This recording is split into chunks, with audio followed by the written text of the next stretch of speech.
everybody, JJ Cooper, joined by Alex Speier here as we have another of these Baseball America deep dives. Today, this is one we've had people asking about. We've been saying, when is the Red Sox coming? Well, today's your day. We're going to take an in-depth look at the Red Sox farm system, and there's no one better to do this with than Alex, who Alex has done has been our correspondent for years, but also does our Red Sox top 30. And good to see you, Alex, but to jump right in, I can't help but think about, as we're doing this conversation you and I had. We don't normally do this, right? We're doing our last in-season update last year.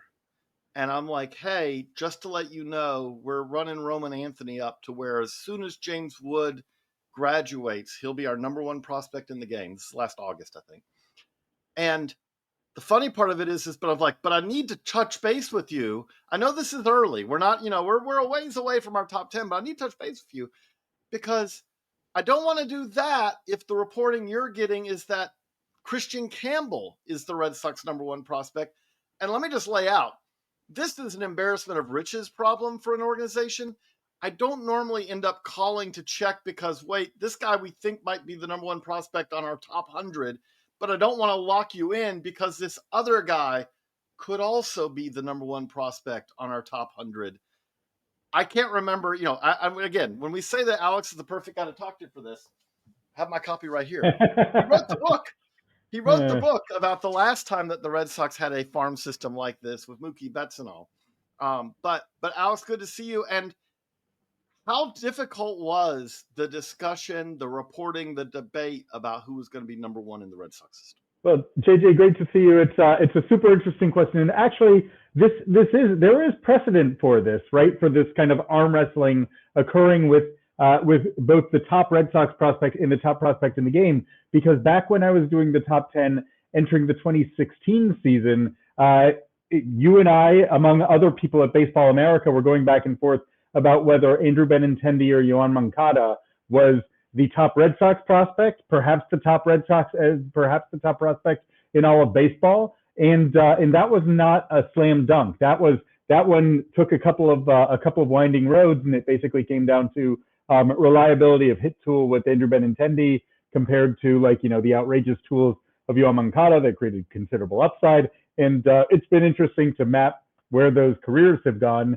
given the incredible expectations that occurred for them as elite prospects within the sport. But that kind of offered some kind of a framework with this conversation about Roman Anthony and Kristian Campbell. And yeah, there's definitely divided opinions among baseball evaluators about which one is the better prospect in the Red Sox system, and thus who is more worthy of the non-Roki Sasaki number one overall prospect billing. And it was I did go back and forth because there are different ways to look at this. One is that Kristian Campbell has, we talk about the reliability of a hit tool giving a really nice floor. Kristian Campbell is going to make contact, right? Like, even though he has a kind of funky swing that looks unusual, he had an unbelievable track record of bat to ball contact when swinging at strikes in college, and that persisted through his first professional season. And so we have a lot of reason to think that he's going to be a guy who puts the ball in play. And then we saw the transformation, and you've talked with him about this, of his approach and what he's doing when he's making contact, having gone from a guy at Georgia Tech who was looking to put the ball in the ground or hit a line drive over the shortstop's head and then run around on the bases, to someone who said, oh, I can get stronger and then I can pulverize the ball and hit it over outfielders' heads. And he did that. Which is better. That turns out that teams like that more. So the year over year jump that he made is huge. At the same time, Roman Anthony is younger. He's made incredible adjustments in professional baseball. He's improved his bat to ball considerably. He hits the ball screamingly hard. And even though he's 20 years old, he hits it like an elite big leaguer. He hit a ball 116 miles an hour last year as a 20-year-old. No one in the Red Sox organization, including Rafael Devers, hit a ball that hard at any other level last year. So the fact that he's doing that already, the fact that he's making these wonderful adjustments in a short period of time, and the fact that he now has a bit of a sturdier professional track record. Those all weigh in his favor. I do think that there's a bit of wrestling that goes on with that's not decisive. I think that you can make compelling cases for both of them being potential kind of top third of the order hitters who are able to deliver two-way impact. There's debatably on both of them, right? Like there's some question: can Roman Anthony really play center field? Probably a right fielder, maybe an above-average one. We'll see. Kristian Campbell, we don't know where his defensive home is ultimately going to settle in that one, but it could be in the middle of the field, which would add interesting value to him. He has more avenues there. Let's just be clear. Like when it comes to defensive value, Campbell likely ends up with more than Anthony because it could be second, it could be third. I mean, crazily, don't think it'll be shortstop, but he has played there. It could be the outfield. Like there's just more of a buffet of options there with Campbell than there is with Anthony, right? And yet some of the buffet also includes less defensive value if he ends up in left field. I talked to like one evaluator who I was talking to thought that he ends up at first base because some of the actions are so unusual and atypical that they weren't prepared to commit to him at any position. I think that there's more there. There's more floor there. As based on what I got to see last year of him playing, I think that he figures out a way to make his body work in interesting ways that will allow him to at least be solid at second base and maybe more than that, and then creating more, and then we'll see where the other options are created. But I think that it's likely that Campbell has more defensive value, but I don't think that that's a certainty. Like I think that there's still a fair number of open questions there. And the other thing that I've thought about since coming down on the side, and I believe this is true. I believe that Roman Anthony, which is the better prospect, I was okay saying Roman Anthony's longer track record at a younger age suggests to me that he's the top Red Sox prospect by a little bit over Kristian Campbell. I actually think so. I think he's the top prospect in a vacuum. I actually think that there's a pretty decent chance that Kristian Campbell would be the more valuable Red Sox player because he's right-handed. And at Fenway Park, if you are going to hit the ball hard and in the air, or even not that hard especially not that hard in the air, you have huge value as a right-handed hitter who hits pop-ups to the pull side compared to Roman Anthony, who will really have to barrel some balls in order to be able to do some damage as a pull hitter when he's pulling the ball at Fenway Park as a left-handed hitter. But also with that, they also need, right now, if you said on immediate need, the Red Sox need another right-handed bat would be very helpful, I would say, for the 2025 Red Sox, would it not? Hugely. They actually, so I looked at this last year. I believe they had about of their home plate appearances, only 42% went to right-handed hitters last year, which was, I believe, the second fewest in franchise history, something like that, or maybe it was the last 100 years. It was a very extreme skew towards being a left-handed lineup. And again, that's a failure to take advantage of the park where you're playing, because Fenway Park is is very, very hospitable, as we all know, to right-handed hitters who can just lift the ball in the air to the pull side. Don't even need to get it, and don't even need to barrel it. You just need to get somewhere close to barreling it. And they didn't have a lot of guys able to take advantage of that. Subsequent to last season, when they had a dearth of right-handed hitters, right-handed plate appearances at Fenway, they let Tyler O'Neill leave in free agency while they were chasing around Juan Soto. So as a result of that, they have even less right-handedness in their lineup right now. They said that a priority over the course of the offseason was to add an impact right-handed bat. That has not happened over the course of their offseason. And so that definitely, if they, the offseason isn't done, Alex Bregman, Nolan Arenado, we're still waiting to see where those guys end up. As we record this, those players are still Cardinals, and Arenado's a Cardinal, Bregman's a free agent as we record this.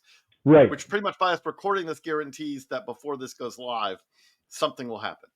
Of course it will. Of course it will. But in that configuration in which neither Arenado or Bregman is a Red Sox, then there becomes a pretty clear, I think, a strong candidacy for Kristian Campbell to make the opening day roster. So the interesting part of this is, and again, when fans watch this, they think like, okay, we try to explain our process, but part of the process here that is always tough on this is we're not talking about these are not binary answers. This is not yes, no, this is the right answer, this is the wrong answer. This is peering into a crystal ball, trying to project out 10, 15 years and talking to people whose job it is to peer into the crystal ball and project out a decade or more in the future. The thing that does stand out here is as you did your reporting, I know because we've talked about this. This is not something where if you said, like, even within the Red Sox organization, if you pumped everyone full of truth serum and said, who's the top prospect in the organization? This is not a unanimous answer either way, right? Like, this is something where you can internally and externally as well, when we talk to people in other organizations, there are people who believe that the answer is Anthony, and there are other people who think, I really like Anthony, but I think it's Campbell. Yeah, you have to. You are not. You're exactly right. It is not a clear cut one versus two. This is kind of, you're kind of putting different weights on the different sides of the scale, and the scale keeps tipping back and forth to either side, which for the Red Sox is a great thing. And shoot, we're not even talking about Marcelo Mayer, who we'll get there, who at various points, like if you were to have polled evaluators at mid-year, Marcelo Mayer was clearly the number one, I think, or at least, in my conversations at mid-year, I was hearing back from a lot of people who had Mayer ahead of Roman Anthony and ahead of Campbell at that time, and who were kind of surprised by my aggressiveness. And, I've probably moved Campbell up in my personal vision to like number 3 by May, and people were like, that seems a little bit fast. Like, it's a really interesting thing where, information, like, as you continue to get more information, obviously it reshapes your relative outlook in fun ways. You hit on this, right? Like, there is a certain level of, and we've talked about this at some point in the past on the podcast, that if you're talking about Roman Anthony versus Kristian Campbell, it is crazy to say, but the case for Roman Anthony, the younger player here, the case for him really is kind of a track record one, where it's like, we have this much evidence with Roman Anthony that Roman Anthony is truly an elite level minor league hitter, which projects well to hit in the majors. We have that much with Kristian Campbell, because with Campbell, we have 1 year of college. Like, we don't have, in Dylan Cruz's case, for example, with the Nationals, Dylan Cruz came in as a freshman at LSU and was really good, and then was one of the best hitters in college baseball as a sophomore and a junior. Campbell had 1 year at Georgia Tech before he basically, as a draft eligible sophomore, was eligible to be drafted. And as you noted, in that year, he was kind of more of a contact hitter. He was more of a guy. So Kristian Campbell was Baseball America's 2024 Minor League Player of the Year. He had the best season in the minor leagues, we would, I think, pretty convincingly argue. But that's the extent we have of Kristian Campbell, the extremely well-rounded contact plus power hitter. Whereas with Anthony, I think we can now say that we have 3 years of professional track record, basically, of Roman Anthony, the well-rounded power hitter who draws walks, who should be able to hit for some average. That kind of, like, at least for me, that kind of does play a role here, which is, I'm less worried. And again, I'm a big believer in Campbell, but if you said that Kristian Campbell's 2024 season is the year that everything came together perfectly, and then we look at it in 25 and beyond and say, oh, he's good, but you know what? Like, he hit his 100th percentile outcomes in 2024. There's more of an uncertainty with that than there's with Anthony, because the Anthony 24 season's not that different than the Roman Anthony 23 season, and not that different. Like, if you look at him over multiple years, it's like, no, this is just kind of a natural progression, right?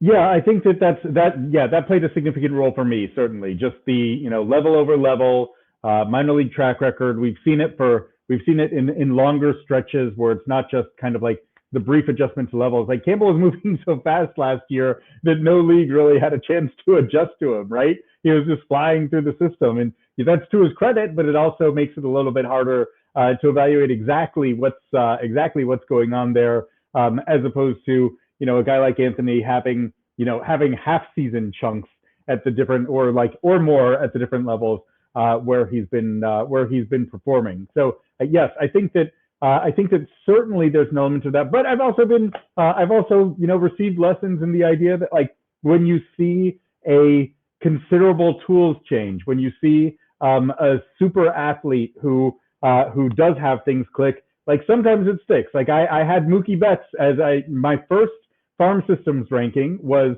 after the 2013 season, entering 2014. I had become obsessed in 2013 as a Baseball America correspondent and into someone who wrote about the Red Sox farm system literally every day during that season, with the meteoric rise of Mookie Betts from relative obscurity. I think that in the last year where I didn't have the Baseball America top 30, I believe that old friend Jim Callis had Mookie Betts as the number 30 prospect entering the 2013 season. 31. 31, there we go. He was the best 31st prospect we've ever had. Well, I think that I had Campbell, like, if I didn't have him at 31 last year, he was awfully close. He was in my 31 to 40 list last year because it was like, oh, that's an interesting pro debut. But anyway, Mookie Betts transformed himself in 2013 in a way that I was like, oh my gosh, like, what is this? And that was the Red Sox farm system at that time was loaded with Xander Bogaerts as the number one Red Sox prospect and one of the best in baseball. And there were other super elite guys, and I was wrestling with like how much do I give Mookie Betts credit for this incredible transformative year versus Garen Cecchini having a great track record. There it is of being a great hitter for average and on base ability that can be reliable. Clearly, he's going to be a high on base guy in the big leagues. Blake Swihart. I wrestled with those three really a lot. 5, 6, 7. And that does have Cecchini 6, Mookie Betts 7. Yep. We all have ones we want to have back. I think I blew it. Yeah. So But to your point. So like, let's just go back with Mookie Betts here for a second, and then they'll kind of segue us into Marcelo Mayer.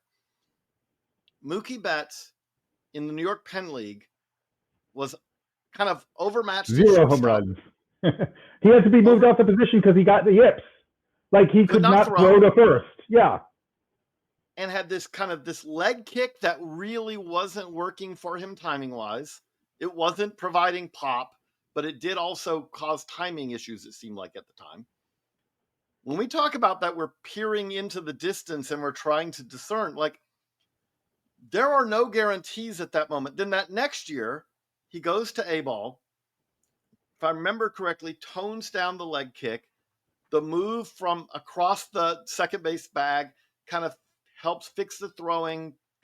Love the athleticism, kind of a breakout year.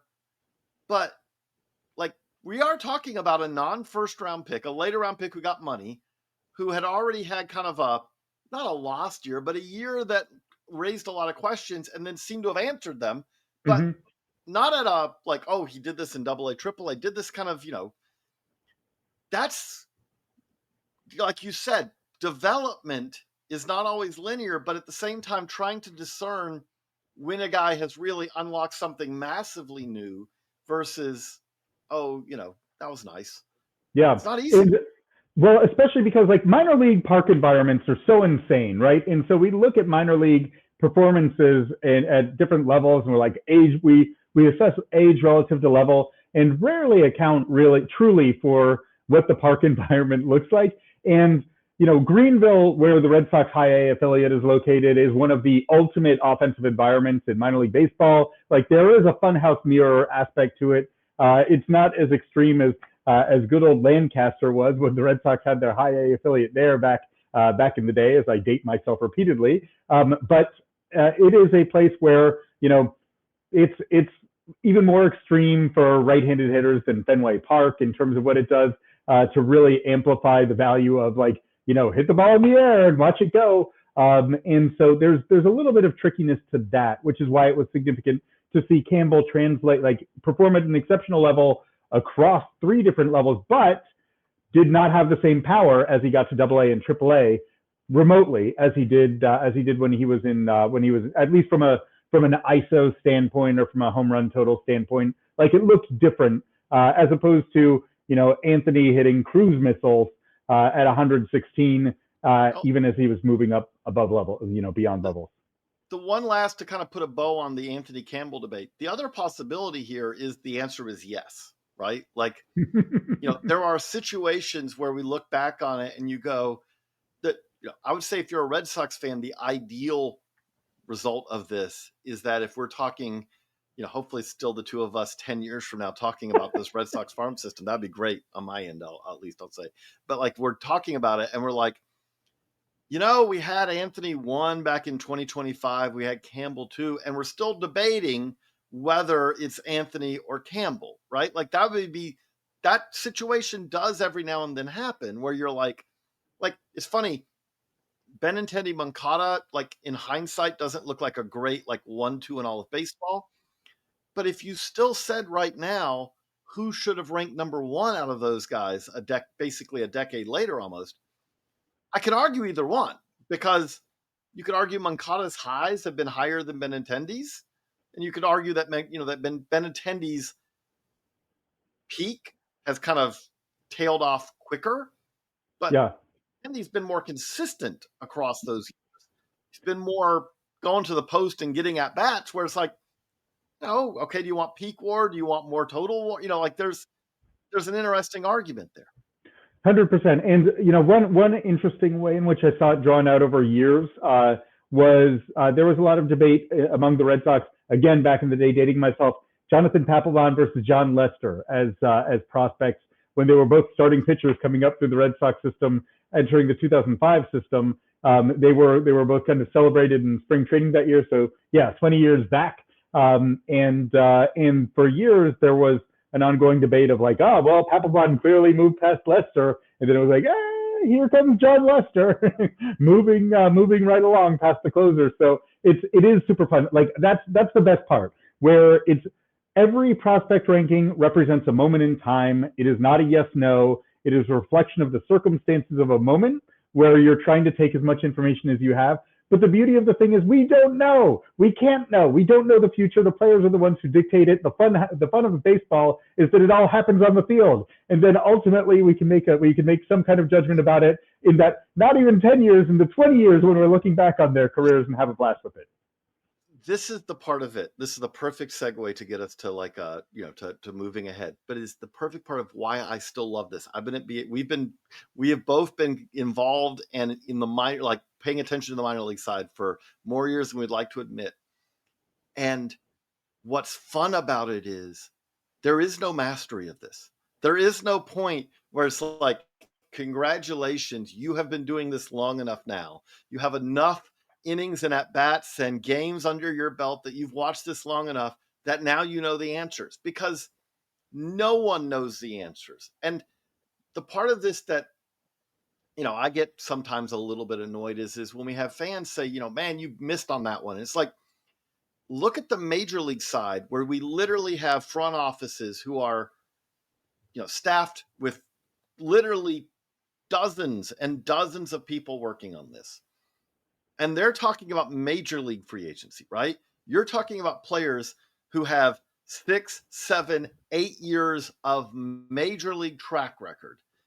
And every year there are players who's like, how did that guy was not more in demand? Because a player who seemingly no one's interested in has, signs a free agent, has a great year. And there's also all these times where players sign as free agents and it's like, why did they give that guy all that money?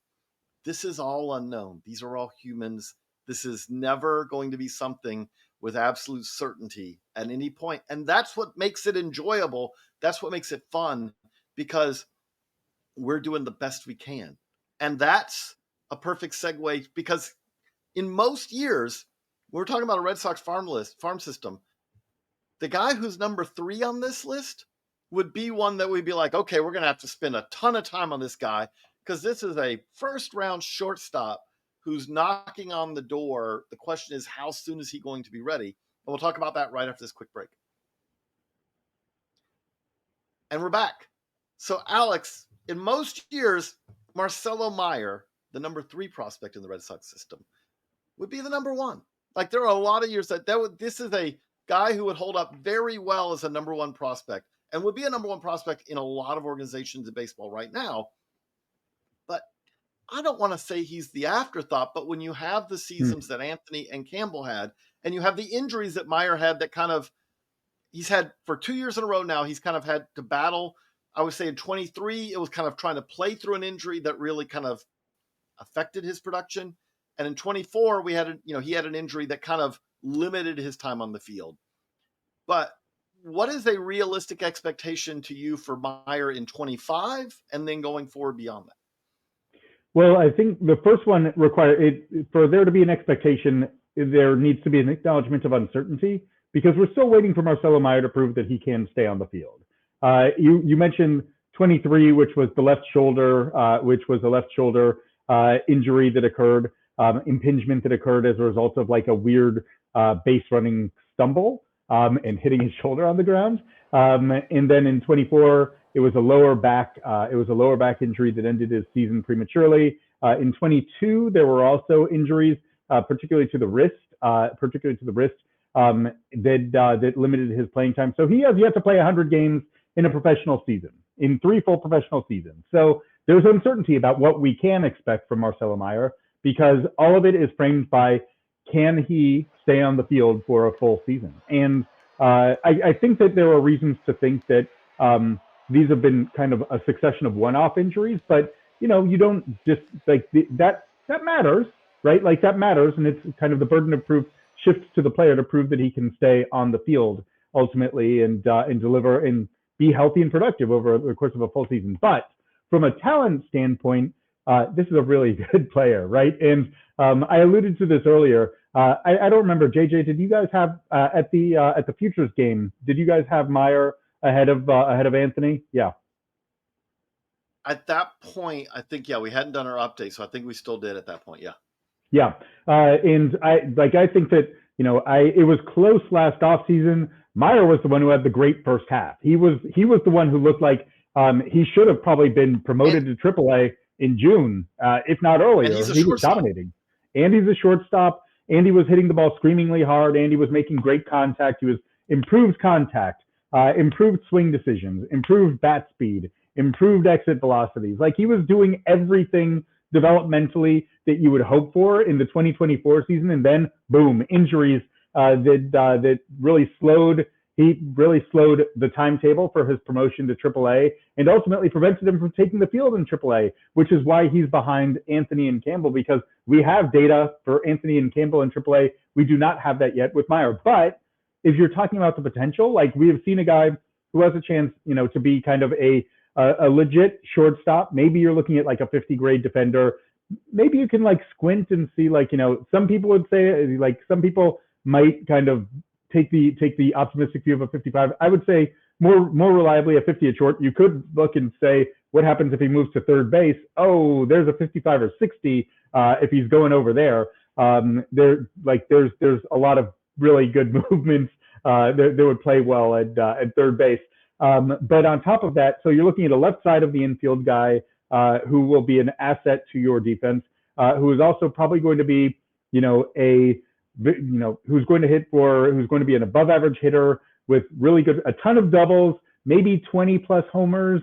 If you're looking at that combination, that's a really, really good player with a great assembly of tools. You're exactly right, JJ, that that's a guy who is the number one prospect in a bunch of systems, a way better prospect than the Red Sox have had in a number of years coming through their system, because there's a really good floor when he's healthy, because of just the quality of how the bat works, the adaptability of it. Like he's super talented.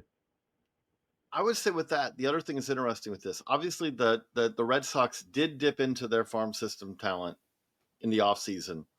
Garrett Crochet, they paid a significant price for that. Kyle Teal, Braden Montgomery, Chase Beedroff. That's a very reasonable, but also, that is 2 top 100 prospects. And those are guys, again, who very well could end up being long-time successful big leaguers. Yeah. But I also do look at this and say, like, okay, it feels like if you're a Red Sox fan, I'm guessing as you're watching this, listening to this, that it's like it's been a long, long kind of like climb back up. But I look at this and say it's going to be really fascinating to see in 25 because these guys are close enough now that by the end of the 25 season, it's very possible that all three of these top three prospects in the Red Sox system are, when you say big league ready, are at the point where any further time in the minors is kind of wasted almost. Like you want to see Meyer be healthy. Yeah, again, as you mentioned, Campbell probably has the cleanest path to a opening day job. But if all three of these guys started at the season in AAA, you would be like, okay, that makes some sense. It's not crazy. But all three of them have first halves like we expect them to have. By mid-season, it's like, okay, really, what is there left for these guys to do in the minors? I don't know if there's room for three of these guys in the Red Sox lineup this year. Is there? Yeah, that's where it gets really tricky because you do take significant risks when you're talking about the transition for guys from AAA to the big leagues, even when they're elite prospects. And so the more of those that you have, the more you're creating the risk of, you're creating the risk of kind of a you're creating a lot of risk with your lineup, right? I witnessed this again, dating myself, in 2014 when the Red Sox were reliant on Xander Bogaerts and Mookie Betts and Jackie Bradley Jr. at the same time, trying to make that transition to being everyday big leaguers, and it failed completely. And they ended up being a last place team and having a big old sell-off at the deadline because their offense was just wholly inadequate in a year where their pitching was actually really, really good. And you want to be able to create an environment where those talented young players are positioned to, number one, ideally succeed, but number two, not carry too much of the burden of the offense when if they do go through very natural transitional struggles. And so, yeah, I think you're exactly right, JJ, that there is a sequencing and timing question that occurs when you have a group that's this talented, but also this young and this inexperienced. Of how do you help them to navigate through it together? And the answer might be kind of staggering it over the course of the season. If you do see maybe a Campbell as a consideration for early in the season, and then Anthony, depending on health, or whether or not there's like a trade avenue that's opened up with, someone else is saying, we need Wilyer Abreu, and, trades the Red Sox for something that they really need. Maybe that opens the door for him. And then Meyer, who's gotten less time in the upper levels, ironically, despite the fact that he has the longest professional career of all three of them, is able to come up a little bit later in the season. But yes, there's the idea of like having finished your development in AAA, and then there's a separate question of whether or not you're ready to succeed in the big leagues, and those things don't necessarily align. But the other thing we would say is like the other part is the unknown here is like okay, we're saying right now, if we lay this out, that Marcelo Mayer most likely needs the longest time in the minors.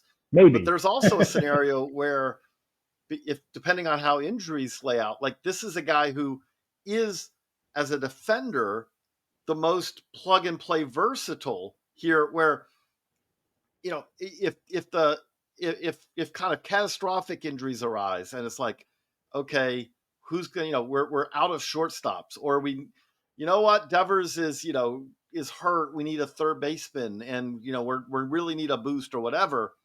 Meyer there could be a scenario where it's like, hey, he's the guy most able to help, not from an offensive standpoint, but from he'll be fine, he can handle this defensively standpoint, in a scenario where it's like Roman Anthony's ready, but it's like, where is he going to fit out here? Because as you just laid out, this is a pretty full outfield if everyone is healthy and no one's traded. Yeah, I think, with Meyer, I guess that the most, the easiest scenario to envision, given what the last couple of years has looked like, is what if Trevor Story is injured again? And you're missing an everyday shortstop. Would you decide that you want to roll the dice a bit with Campbell, who got some exposure to shortstop last year? From a metric standpoint, that would be a stretch. But from a metric standpoint, like, he popped there, right? Like, the numbers popped. Visually, like, scouts were like, that doesn't really look like a shortstop's actions. David Hamilton is very similar from a shortstop standpoint in that the metrics pop. He's got really good range. He looks like he has strange throwing actions. from shortstop, but theoretically you could slide him over there, or do you take Marcelo Mayer, who like just looks fluid and natural when he is playing shortstop, and say like that's the guy. And I think that there is and bat him ninth, and maybe in that scenario where you're like, look, right. We know that we're not asking you to carry us offensively or anything. Just make the plays at shortstop. Yep, and I think that that's I think that would be a real consideration in a circumstance like that. I don't think it's ideal, right? I do think that they're hoping that everyone stays healthy. They would prefer, right? They would prefer more options rather than fewer. But yes, I think that there are scenarios where Marcelo Mayer would be considered, like, is considered part of the big league depth picture right now. That leads into something you've written about at your own site, but also for Baseball America, talking about the development side. Like, what kind of, the Red Sox have had these moments where they've had these kind of waves of prospects. The most recent one before this being that kind of that Moncada, Benintendi, Kopech. They had a number of guys who all kind of came up together. They had Mookie, then they had the group that, again, that 07, 08, where you have you have Pedroia, and then you had the pitchers. They've had these waves. Yep. But at the same time, like, it wasn't that many years ago that the Red Sox farm system was pretty thin.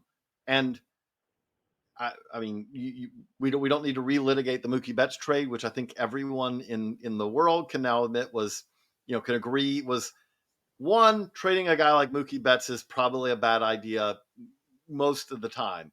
But what they got back for Mookie Betts, if you compare that to, say, like a Juan Soto trade or other truly elite level players being traded, it was a failure. Like, it was just not enough.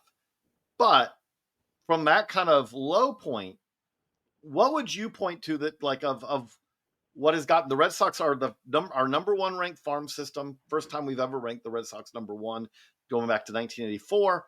What has kind of led to this kind of wave of talent in the minor leagues, especially elite, high-end talent? Number one, number two prospect in the game now, the Roki Sasaki, but another top 10, another top 25. What's kind of led to this? Well, obviously, when you have that kind of move from being one of the bottom-ranked farm systems in baseball up to being one of the top ones, you need a confluence of factors. Among them, some great draft picks is a common denominator, and also taking advantage of, back in the day, the Red Sox farm system, one of the strengths of the Red Sox farm system was they really leveraged getting comp picks, and that was when you had first-round comp picks that allowed them to have, to get, like 5 first-rounders back in 2005, or or 4 of them in 2011. That positioned them really well. In this case, it was kind of poo-pooed as in the current CBA environment of like, you only get a second-round comp pick for the departure of an Eduardo Rodriguez. Well, hello, Roman Anthony. You only get a 4th-round comp pick in exchange for Xander Bogaerts' egress because you exceeded the luxury tax threshold. Kristian Campbell. So taking advantage of those extra picks has certainly been a huge part of it. Go ahead. But they've also done a good job of, I would say, with that, like with the Roman Anthony pick, they got a talent at that point that, like, you had to really work it with the asking price too, right? It wasn't something. Campbell was a little bit more of, I would say, a traditional compensatory 4th-round pick. You look at where he slots financially with other players, and you're like, okay, that fits in. They got really creative on the Anthony side. They did, and the guys who they picked ahead of Anthony in that draft, Anthony was the guy they spent the most money on. So that tells you that tells you kind of the relative assessment of where they think his worth is, right? They're approaching it from a portfolio standpoint and thinking about how they can bring the most value into the organization across picks. The guys who they took in front of him, Mikey Romero, has dealt with a succession of injuries coming after, since being a first-rounder, and so we have yet to see the best of him. There were some promising signs from him last year, but certainly he hasn't quite emerged at the level that they were hoping for yet. And then they had Cutter Coffee. Cutter Coffee as their second round, as their kind of like chalk second round pick that year, and they ended up trading him last year for Danny Jansen, and he the hit tool didn't really develop in a way that they were hoping to see. And then they got Roman Anthony, right? Like you maximize your number of opportunities to take a swing, but they did do a lot of finessing of their overall draft board. So there's some real strategy that's going into how they're approaching their early round picks that led them to Roman Anthony, and then a really good process with a guy who was very, very young in his senior year in high school, who they had an area scout who mined a lot of really good information about okay, how versatile is he? How much is he able to adapt his approach based on feedback? How much? Let's see what happens like when he's asked to hit the ball the other way, which is something that he had never trained for a while. What does that look like? Oh, he's able to adapt to that really, really well. So maybe some of the concerns that existed about his hit tool entering the 2022 draft after a summer circuit where he had swung and missed in a way that moved him down some boards, maybe those aren't quite as relevant, particularly given what you know about the adaptability and the makeup of the kid. So Roman Anthony is a great draft pick, right? Kristian Campbell is a great draft pick. So certainly it starts there. But then on top of that, you get into some of the development environments that they've put them in that have made them, at the very least, way more valuable players. And we're going to see whether or not it makes them way better players as well. Kristian Campbell's a success story right now. If Kristian Campbell somehow never played a moment in the big leagues, and let's say he stays a Red Sox, there's the opportunity at this moment. If the Red Sox are like, hey, we need a pitcher, we need a whatever, you could trade Kristian Campbell for a king's ransom right now. He has that value in the industry. Right. So, he has more value than anyone who they dealt for Garrett Crochet, right? So like he is as valuable a tradable asset as there is in baseball. Almost. There's some guys signed a long-term deal. Sasaki might be Rocky's all right. Might literally be the most, Yeah. But yes, he's in that window. And again, Roman Anthony fits in that as well. But those are like saying, what I mean by that is like you just said, it's key to note this.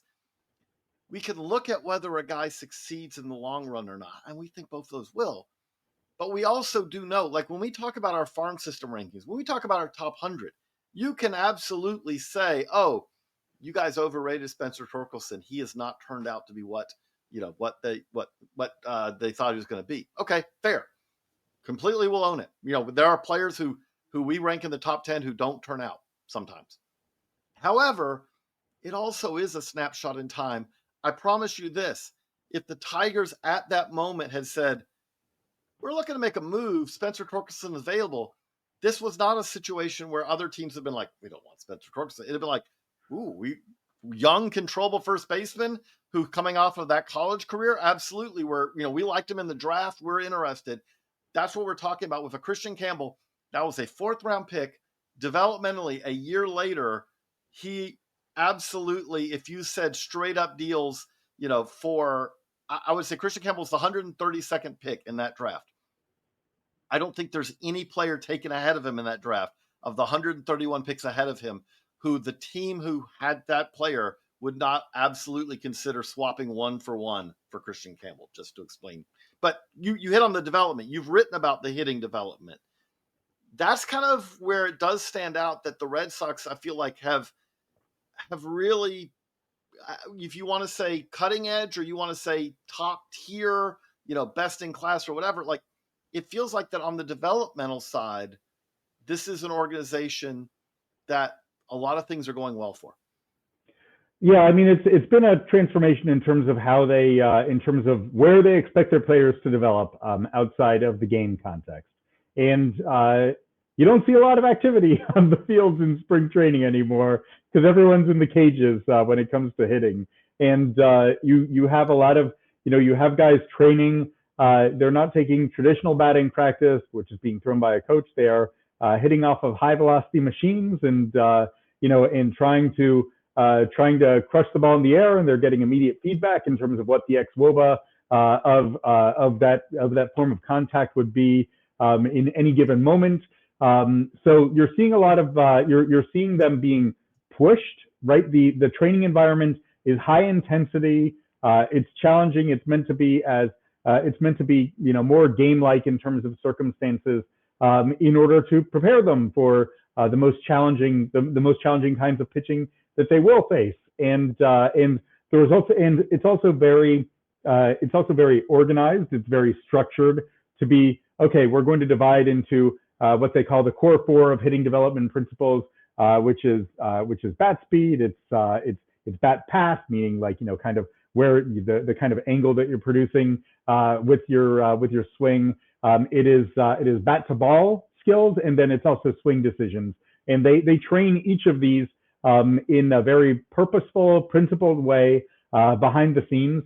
And the results with regards to most of their prospects have been terrific. And it's not just the 3 or 4 guys when you talk about a Kyle Teel as well, who you're thinking about. You've also seen major gains from guys like Franklin Arias, who is now their number 4 overall prospect, or with a guy like Yostinson Garcia, who kind of came from out of nowhere to make major strides by being a guy who hits the ball super hard and who really improved his contact skills over the course of last year. So again, you've seen them create a ton of value in terms of how they're developing players, and we will see whether or not it yields really good big leaguers. I think that there's reason to expect that that's probably going to translate. But yes, they've changed from a very from an organization of teaching excellence, of largely traditionally minded teaching excellence, and they had wonderful instructors up and down, people who had long histories in the game and who connected really, really well to players, to being a very heavily data-driven organization, the one that's hired more people out of Driveline than any other organization in baseball. They have hired 9 people from Driveline at various, whether it's to staff either their front office or their player development department, their coaching staff, and they've leaned heavily into data, and the results on the offensive side have been excellent for them over the course of the last couple of years. I couldn't help when you're talking about how they do BP differently. I remember talking to, at that time, lead hitting instructor at Driveline, Jason Ochart, who now is with the Red Sox, but in 2018, and him saying at that time, Ochart believes that the pregame tradition of batting practice will largely disappear. When you give a guy a ridiculous amount of time to see the ball and hit it, they usually lengthen their swing. Ochart believes in taking batting practice off a pitching machine set up to replicate that night's pitcher. Well, that's kind of what they've basically done now. And, the other thing I would say about it is with all this data, I'm going to have a story before long. I sat at a ABCA breakout session, which was further talking about what the Red Sox did with Kristian Campbell. And the thing about all of this is that I would say that really does jump out is it, in an ideal world, what using all this data for every swing in the cage, for every hitting off of, being over challenged, make practice harder than the game, with the idea being that then you will make those gains. But the whole idea of it, to me, that you hear, from these instructors and all these coaches, is you're trying to speed up the feedback loop. And that's something we do see now, which is like, to go back on the pitching side, when it used to be that you would work on pitches in side sessions, between starts or between outings or whatever, and you go, how'd that feel? And then sometimes it would be like that pitchers would, yeah, that felt good. And then they would spend the next 2 weeks trying to recreate that feeling again. And now what they're doing with data and all, it's like, well, why did that one feel good? Okay, well, look at wait, the ball comes off your fingers a little differently on this one. Try doing that again. And you're just trying to, you're trying to speed up, I feel like, the feedback loop on this. And again, this is not something that just the Red Sox are doing, but it does stand out that on the Red Sox hitting development side, last year was a really standout year. Obviously, Kristian Campbell being a key part of that, but there was a lot of guys in addition. Like we talked about, Chase Meadroff was traded to the to the White Sox in that deal. Chase Meadroff had a really good year. Mickey Gasper was a minor league Rule 5 pick who reached the majors. Minor league Rule 5 picks don't reach the majors. And again, I'm not saying now he's I believe he's a Twin now, if I remember right. But that's correct. Not like that he's going to be like a star or anything. But again, those are absolutely kind of success stories. But can I ask you a question? Go ahead. I'm intrigued. So you have the Red Sox as the number one system in baseball, and we know we've talked a lot about the top 3 that's driving that a lot. one question that was asked of me by some of my readers is, how do you rank a number like how do you rank a system as the number one when they don't have a top 100 pitching prospect, or given that they're, if you look at their inventory of pitching prospects, you have Perales, who looked like he was going well, but then had Tommy John surgery, and then there are other top pitching prospects kind of further away and lower down in terms of ceiling. How comfortable were you with the idea of, given the disparity of their hitting versus pitching prospects? I would say that to be a number one farm system doesn't mean that you have a balance. Is not something that's vital for big league production, I would say, in many ways. Like in an ideal world, it'd be great to have that, right? But to go to the most extreme example of this, the first handbook, right? Ooh. Through the Cardinals in here, okay? They had 2 big leaguers basically in their top 30. Bud Smith, pitcher, he was fine. He threw a no-hitter. He's kind of derailed him pretty quickly. And then you go through everything else in that system. It's like, man, that guy didn't turn out. Man, that guy didn't turn out. Man, that guy didn't turn out. Chad Hutchinson, Chance Capel, Blake Williams, Bill Ortega. These are top 10 prospects in the organization. And you might say, okay, but number 2 there was Albert Pujols. About, right? And so what I would say with that is, if I was just trying to lay this out, when we've done the studies, but also when others have done the studies, if you said this organization has the Tampa Bay Rays this year, the Rays have, I would say, 12 prospects. I'd say 11. Their number 1 prospect, Carson Williams, is a top 25 prospect. Yep. They have another 11 prospects who I would say you could argue rank among the top 200 prospects in the game right now. Their number 12 prospect, I could argue as high as, like, if you like him, if you like Brody Hopkins, you like Aiden Smith, you could put him in the top 100. Mm-hmm. I don't have him right now, but you could. You could have Chandler Simpson at the back of the 100. These are all guys who are really interesting prospects. But they don't rank ahead of the Red Sox. And I would say depth-wise, the Rays have better. They have more pitching prospects. They have better depth. If you said, how many prospects in this organization are plausible big league regulars, the Rays have more. Mm-hmm. Okay? But when we've studied this over the years, year after year, if you said, but what is what you're looking for? What you're looking for is Bobby Witt Jr. What you're looking for is Ellie De La Cruz. What you're looking for is Aaron Judge. What you're looking for, to go Red Sox version of it, you're looking for Mookie Betts. And it is so much harder. The guys who have a chance to be that, right? The top 10 prospects in the game, the hit rate on them being at least above average regulars is so much higher than the hit rate on guys who are 55, 60, 65, 75 on this list. That we have more and more, like the valuation system we do, like the one example I give on this, we've used on one of these podcasts before, is we had the Dodgers 10th in the handbook. They signed Roki Sasaki, now they're 3rd. And it's one player. It's one change, but we just talked about how Roki Sasaki probably, again, contracts are contracts and all that. But if you said the Dodgers are looking to trade Roki Sasaki, I would struggle to come up with, he has more value in a trade than Aaron Judge does, because when you look at Aaron Judge's age and contract, Aaron Judge is a better player.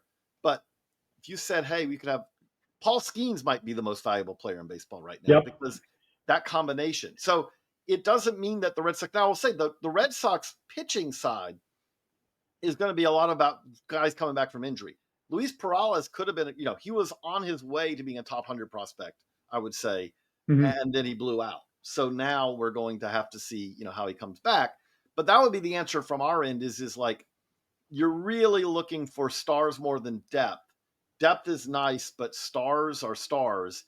And the Red Sox they could end up having 3 stars out of this group, right? Because we just said Marcelo Mayer is number 3 on this list.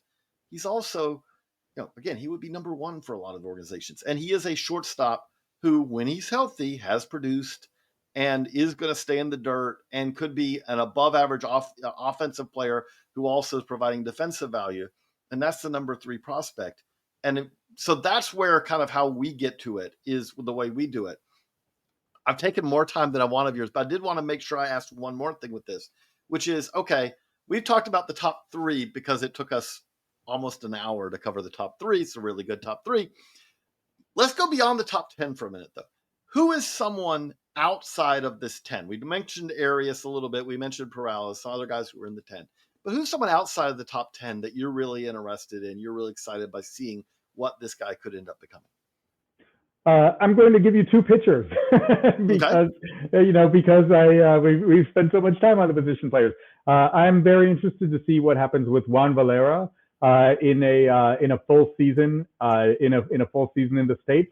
He had a kind of amazing run through the complex league and through A-ball this year, where he wasn't giving up any hits in about like 1/3 to 1/2 of his outings. It was kind of absurd, and has like true power stuff showed true power stuff as an 18-year-old. So there's an interesting path forward for him based on really nice fastball, really interesting slider, and we'll see what else he's able to create. And then a guy who I've never seen in the professional ranks at this point, but there's reason to like there's weirdness about how he throws the ball, which makes him interesting. And potentially creates a high ceiling, is Peyton Tolley, who was their second round pick this year, who I think of him like he has such a weird release and delivery where like his arm path is so compact, and it looks like to me like a cannon firing out of the middle of a turret of a castle or something. He creates some weird shapes. So I'm interested to see exactly how that translates into pro ball, because especially at the low levels, I think there's a chance that he completely breaks hitters' databases and like kind of goes off quickly.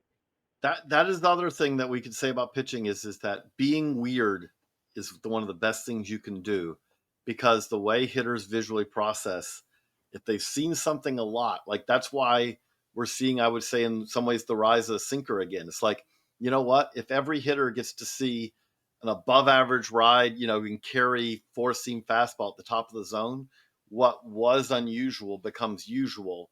And then you got to say, okay, well, now what can I make unusual? You're giving a perfect example of a guy who is unusual, and hitters are going to be like, yeah, I haven't seen anything like him before.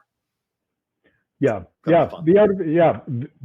Let's go weird. Let's go let's go weird. Like again, if you said why do sidearmers, why do knuckleballers work? It's like because there's nothing like them.